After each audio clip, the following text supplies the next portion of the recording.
Dari sekian banyak jenis fobia, salah satu yang paling unik dan menarik untuk dibahas adalah krometofobia.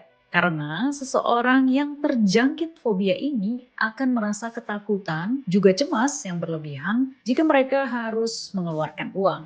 Krometofobia ini bisa muncul dengan cara yang berbeda pada setiap orang. Bahkan sulit untuk bisa mendeteksi bahwa kegelisahan ini sudah ada di tahap yang serius. Namun di beberapa kasus yang sudah parah dan tidak lagi rasional, lingkungan sekitar pasti akan turut menyadari hal ini.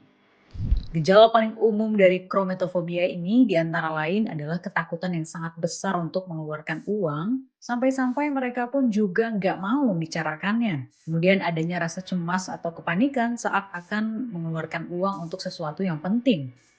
Selanjutnya ada kecenderungan untuk menghindari dan menekan pengeluaran mereka. Pada beberapa orang, fobia ini nggak cuma soal uang, tapi juga terhadap barang-barang berharga lainnya, seperti perhiasan, emas, berlian, dan barang mahal lainnya. Contoh konkret dari fobia ini misalnya seperti seseorang nih yang secara finansial itu mampu membayar asuransi kesehatan, namun mereka memilih untuk tidak karena takut kehabisan uang, sehingga ia pikir ini bukan hal yang penting. Kemudian bisa juga seperti hampir selalu menolak ajakan nongkrong atau jalan-jalan bersama teman dan memilih mengisolasi diri karena mereka berpikir kegiatan tersebut hanya akan membuang uang mereka.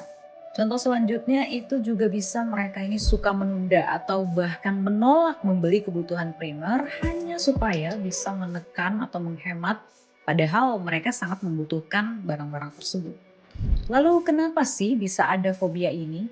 Nah, menurut berbagai sumber, mereka yang punya pengalaman buruk di masa lalu seperti kesulitan parah dari sisi ekonomi yang membuat hidup mereka merana, ternyata itu sangat mungkin mengundang trauma di kemudian hari.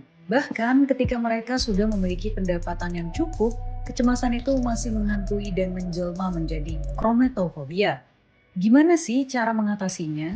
Nah, fobia terhadap pengeluaran uang ini dapat pelan-pelan diobati dengan psikoterapi, seperti dengan terapi perilaku kognitif atau CBT. Kemudian ada juga terapi pemaparan dan keterampilan manajemen kecemasan. Nah, dari fobia ini kita belajar kalau mindset positif dan skill manajemen keuangan itu sangat penting. Supaya irit jangan malah berujung pelit, melainkan harus bijaksana dalam mengatur pengeluaran dengan skala prioritas masing-masing. See you in another story.